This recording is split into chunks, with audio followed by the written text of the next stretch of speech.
Bank और पता करते हैं। लेके आइए जरा एसबीआई या फिर आईसीआईसी, दोनों में से कोई एक। एसबीआई लेके आइए। एक बार आप जरा चेक करेंगे Kunal Parar, SBI. Well definitely Dimpi ji, कल के दिन में बहुत ही बढ़िया मोमेंटम देखने को मिली है। इतने नहीं, पिछले लगातार 3 सेशन से स्टॉक में एक बुलिश मोमेंटम कंटिन्यू रही है। हाँ, मंगलवार को एक बुलिश हैमर बनाया था, उसके बेस पर फॉलोअप मोमेंटम भी देखने को मिली है। नई खरीदारी करके चलने की सलाह तो डिम्पी जी बिल्कुल नहीं रहेगी, क्योंकि रिस्क रिवॉर्ड नए कॉल के लिए उतना सही नहीं है।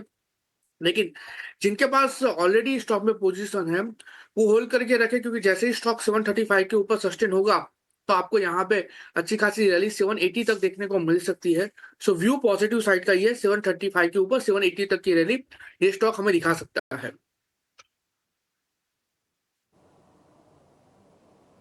ठीक है जी, पॉइंट टेकन को लेकर कल एचडीएफसी बैंक को छोड़ के ज़्यादातर बैंक चल रहे थे। अब खबर मार्केट में फिर से आई है कि कुछ लिक्विडिटी इंजेक्ट कर सकती है सरकार, और उसका जो क्वांटम है वो 1.86 करोड़ है।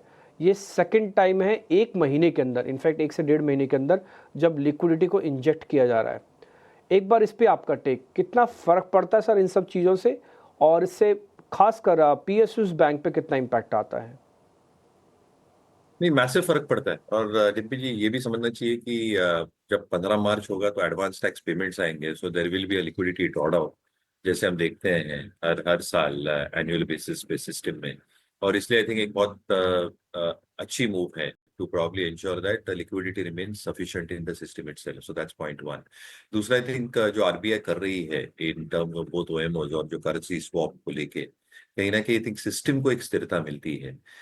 तीसरा, आई थिंक जो उठक पटक इक्विटी मार्केट्स में चल रही है, जनरली जो हमने ट्रेड देखा है, that deposit growth has started coming back slowly and steadily पिछले कई महीनों से।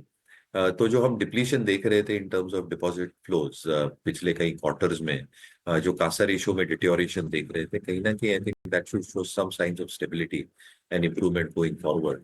और हालांकि आई थिंक रेट कट्स थोड़े डिफर हो सकते हैं, I think because of the liquidity measures adopted.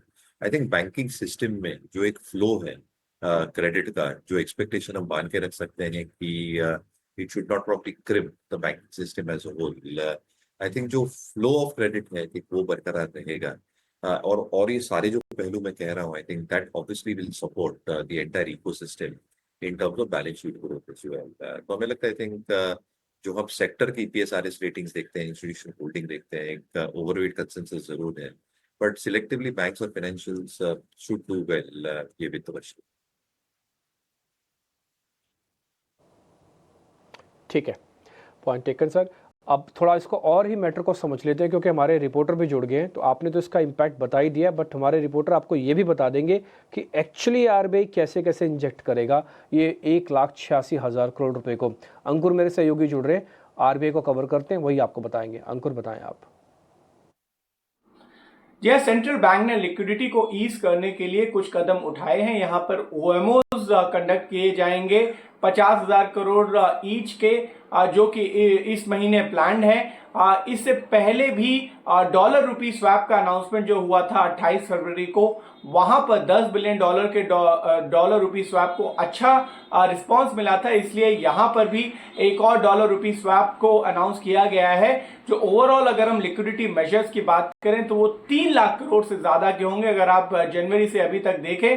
साथ ही जो रेट कट हुआ था उससे भी बैंकों को लिक्विडिटी में आसानी जरूर हुई थी, लेकिन अभी भी कई सारे और लिक्विडिटी मेजर्स की एक्सपेक्टेशन है, क्योंकि 15 मार्च को जो टैक्स आउटफ्लो होना है उसके लिए पूरी तैयारी चल रही है। और बाद में अभी देखना यह होगा कि न सिर्फ ये स्टेप जो मार्केट पार्टिसिपेंट्स हैं वो और भी स्टेप्स रिजर्व बैंक से उम्मीद कर रहे हैं, क्योंकि जो डेफिसिट है वो अभी भी जो लास्ट डेटा है उसके हिसाब से 20,000 करोड़ का बना हुआ है। और चूंकि ये टैक्स आउटफ्लो होना है तो ये फिर से और गहरा हो सकता है।